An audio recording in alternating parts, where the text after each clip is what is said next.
Salut! Astăzi am revenit din nou cu un fel de anunț. Da, se apropie Crăciunul și vreau să spun, am o surpriză pentru toți abonații mei și cei care vor urma să fie în viitor.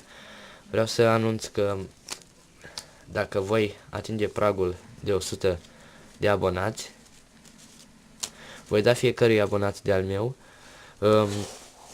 două trucuri.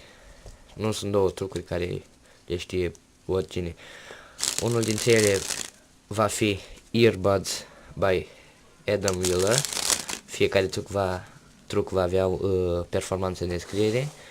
Iar cel de-al doilea truc va fi Confidement by Phil Da Costa.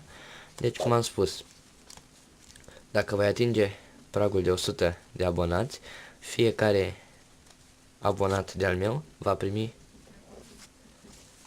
aceste două trucuri.